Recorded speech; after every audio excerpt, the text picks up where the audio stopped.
इन साथियों, मैं निशा सैनी आपके अपने यूट्यूब चैनल निशा सैनी स्टेट 24 में आपका स्वागत है। जैसे कि हम उत्तराखंड का जो एग्ज़ाम है 14 जुलाई को निर्धारित किया गया है, उससे संबंधित हमने एक विशेष सीरीज स्टार्ट की है। जो टॉपिक चल रहा है आपका, एक उत्तराखंड का एक ऐतिहासिक अध्ययन चल रहा है। इसमें आपका प्रागैतिहासिक काल पर चर्चा हो चुकी है और अर्ध ऐतिहासिक काल पर चर्चा हो चुकी है। अब आगे की जो भी इतिहास से संबंधित जो भी आपके फैक्ट्स बनने वाले हैं, हम उन पर चर्चा करते रहेंगे। आज जो चर्चा है ऐतिहासिक काल का, जो कि प्राचीन जो पीरियड है, एक तरीके से प्राचीन जो समय रहा है, उस पर चर्चा करेंगे। क्या क्या उसमें रहा है, किस किस तरीके से अभिलेख हैं, जो भी डिटेल रही है उत्तराखंड राज्य की, उस पर चर्चा करेंगे। प्रमुख अभिलेख, एक तरीके से लेख राज्य में, यानी उत्तराखंड राज्य में विभिन्न स्थलों से अनेक प्रकार के ऐतिहासिक लेख, यानी शिलालेख, मंदिर लेख, गुहाभित्ति लेख, ईंट लेख, मूर्ति पीठी का लेख, त्रिशूल लेख, ताम्रपत्र लेख एवं मुद्रा लेख आदि मिलते हैं। जिनमें से कुछ आपके प्रमुख आपके दे रखे हैं, जिसमें कि कालसी, लाखा मंडल, सिरोली मंडल एवं मांडा आदि स्थानों से शिलालेख मिलते हैं। उसी तरीके से आगे समझते हैं कि अशोक ने एक अभिलेख अपने राज्य की उत्तरी सीमा पर 257 ईसा पूर्व की कालसी, जो कि देहरादून के उत्तर टॉन्स और यमुना के संगम पर स्थापित कराया गया था। यह लेख प्राकृत भाषा एवं ब्राह्मी लिपि में है। इस अभिलेख में अशोक की यह घोषणा की है कि उसने राज्य में हर स्थान पर मनुष्यों एवं पशुओं की चिकित्सा एवं व्यवस्था कर दी है। जो कि आपका अशोक के लेख 13 एक तरीके से शिलालेख अभिलेख है। उसमें से एक जो है, उसमें कहा गया कि मनुष्यों और पशुओं की चिकित्सा अनिवार्य है, हर तरीके से व्यवस्था की जाएगी उन दोनों की। इनमें से लोगों ने हिंसा को त्यागने तथा अहिंसा को अपनाने की भी बात बताई गई है। वहीं कुणिंद लोगों की अधोमूर्ति, अल्मोड़ा व चित्तेश्वर प्रकार की मुद्राएं मिलती हैं। वहीं कुणिंद लोगों की अल्मोड़ा प्रकार की 4 मुद्राएं लंदन के कत्यूर घाटी से प्राप्त 54 मुद्राएं भारत में आपको मिलती हैं। आपको इस तरीके से याद करना है ताकि ये फैक्चुअल दे रखा है, आप प्रश्न अपना अच्छी तरीके से बना सके। आपको कहीं भी और किसी बुक में आपको पढ़ने की ज़रूरत नहीं है। एक अच्छी ऑथेंटिक बुक से आपको सारा डाटा प्रोवाइड किया जा रहा है। अब कम समय में अच्छे से अच्छा रिवीजन कर सकते हैं आपका। वहीं देहरादून के जोनसार बावर स्थित लाखा मंडल से राजकुमारी ईश्वरा का शिलालेख प्राप्त हुआ है। ये सारे टॉपिक जो चल रहा है, पॉइंट चल रहे हैं, शिलालेख से संबंधित हैं। वहीं गोपेश्वर, कालीमठ, केदारनाथ तथा नाला के लेख मंदिर की दीवार पर उत्कीर्ण हैं। वहीं देवप्रयाग, वामन गुहा जिसको कहते हैं, तथा कल्पनानाथ में गुफाओं के अंदर दीवारों पर लेख मिलते हैं।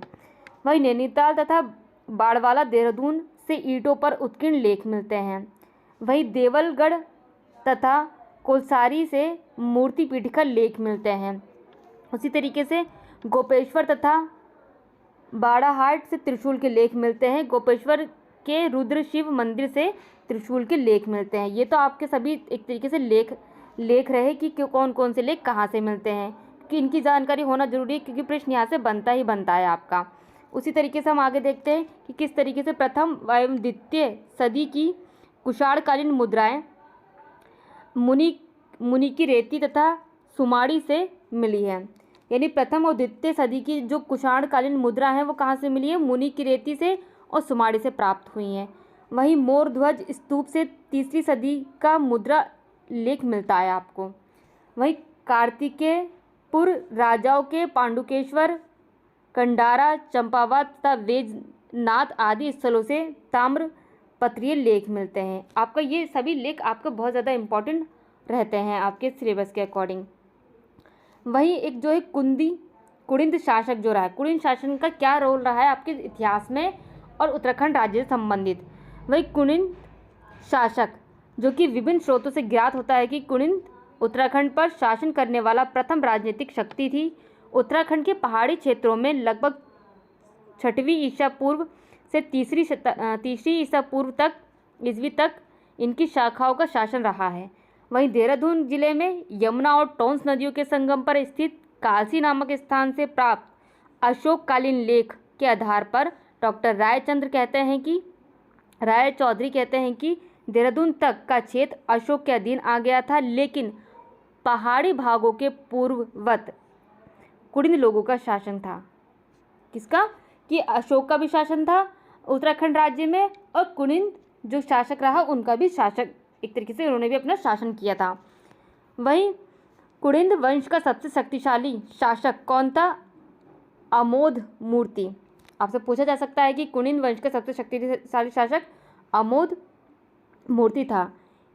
इसकी रजत एवं ताम्र मुद्राएं पश्चिम में व्यास से लेकर अलकनंदा तक तथा दक्षिण में सुनेत तथा बहेत तक प्राप्त हुई हैं। वहीं ब्रह्मी खरोष्टी लिपि की इन मुद्राओं के अग्रभाग पद देवी तथा मृग का अंकन किया गया है। जो भी मुद्राएं आपको मिलती हैं खरोष्टी लिपि में लिखी गई हैं, उनके अग्रभाग पर पद देवी तथा मृग अंकन आपको हुआ है।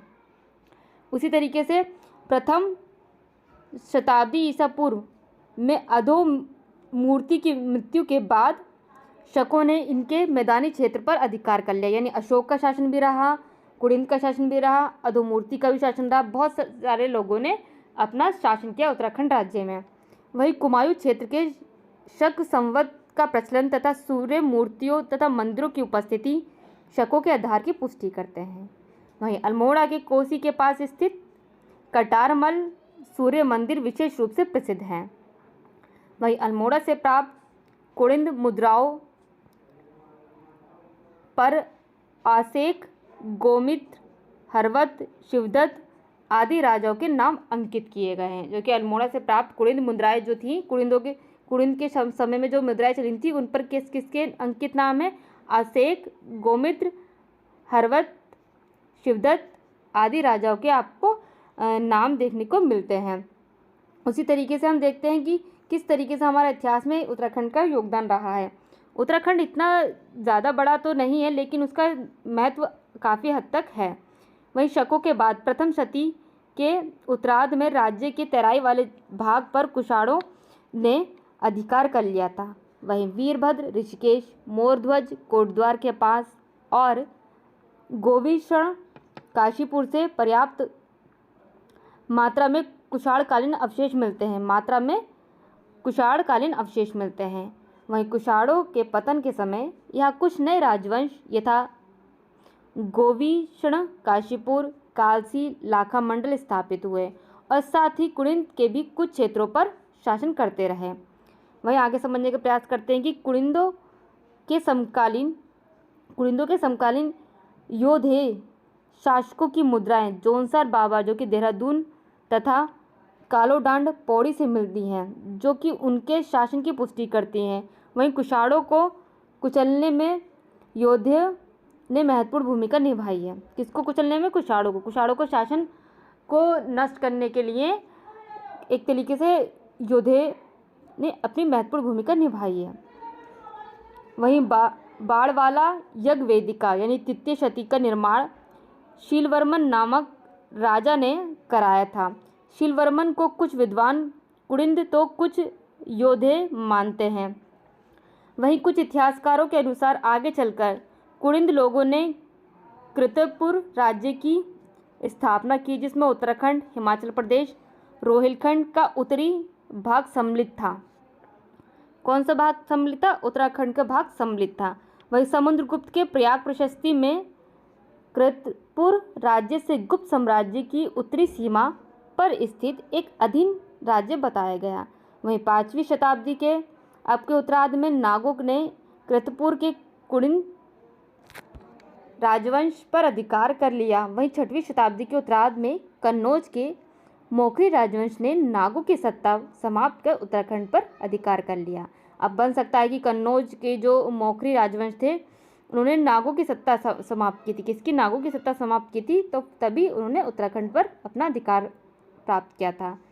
वहीं मोखरी वंश के अंतिम शासन ग्रीववर्मा की हत्या हो जाने के बाद मोखरी राज्य उनके बहनोई थानेश्वर नरेश हर्षवर्धन के अधीन हो गए। वहीं हर्षवर्धन द्वारा एक पर्वतीय राजकुमारी से विवाह का उल्लेख मिलता है कि हर्षवर्धन ने किससे विवाह किया? एक पर्वतीय राजकुमारी से विवाह किया। वहीं बाणभट्ट के हर्षचरित्र में हर्षवर्धन के शासनकाल में उत्तराखंड भ्रमण पर आने वाले लोगों का वर्णन भी मिलता है। बाणभट्ट के जो वर्णन है आपकी हर्षवर्धन का, उसमें उत्तराखंड का भ्रमण करने वाले जो भी आए थे उनका उसका वर्णन मिलता है।